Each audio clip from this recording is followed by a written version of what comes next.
Hi guys, happy Tuesday. I am going live in 2 places, so here we go. We're good. So I want to talk to you guys today about what we kind of shared at our workshop this weekend. Not what we kind of shared, we totally shared it at our workshop. Saturday, we didn't get fully to it. And so I said that I would come in here and share it with them.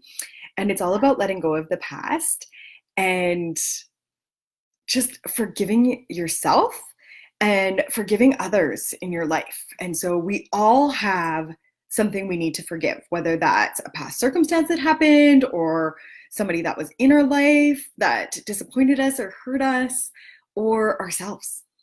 Lots of times it's ourselves that we need to forgive and let go of what you have done in the past or haven't done is the big thing. And so I'm going to give you 4 simple steps, we'll call them, for letting go.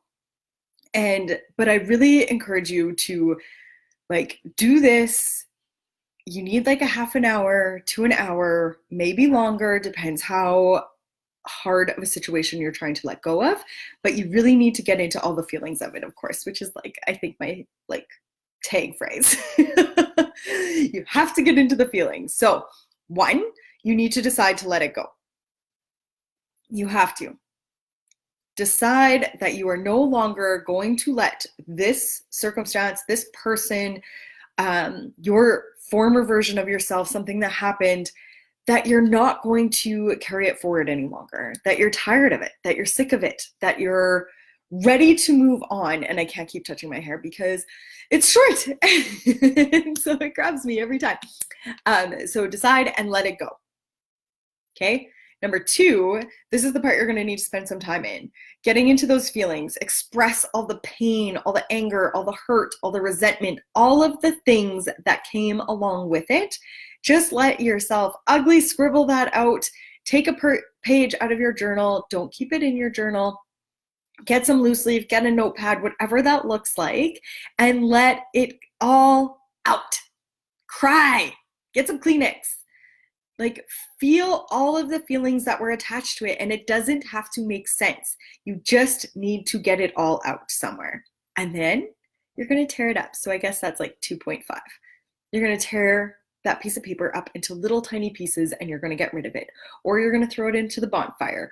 Or I've flushed it a couple of times, which I don't recommend, but for all the plumbers out there, they might appreciate that. The point is that you're going to tear it up after you've gotten all of the feelings out. And so you might ugly cry and you come to a spot where you're like, okay, I got it all out. There's no more tears in here. There's no more yuck, anger. You need to write that all out, scratch. It doesn't have to have actual words, even if you don't want to. Just get all of those feelings out. And then number 3 is you're going to let it go. You're going to surrender. You're going to just decide that this isn't going to hold me back anymore. Giving it back. It's not on my plate anymore. This is not mine to carry any longer because we carry it. We were talking about on the weekend. It's like a backpack. We carry all of these guilt and shame and hurts and resentments and all of these things. You have to just let it go. Surrender to it. It happened. It's over. It's on to the next. Otherwise, we keep reliving these things over and over and over, and then it escalates. So the more we sit in something, the bigger it gets, right? And so when we're replaying those movies in our head of what actually happened or how horrible it was or what you thought you should have said, that happens a lot. I used to be like that a lot of oh, I should have said this when they said that. No, don't live there any longer. So 3 is let it go and surrender. Number 4 is be present. And so I want you to be where your 2 feet are. You're going to have things that pop up. You're going to have triggers. You're going to, drive by that place that makes you think of them. You're going to hear that song that makes you think of the situation. You're going to have little moments because you have already built that story in your mind. And so it's automatically a story. It's the opposite of visualization here, but you are visualizing that story that you've already been through. And you're going to replay those events and you're going to go through all of these things and all of the feelings and all of the yuck with it.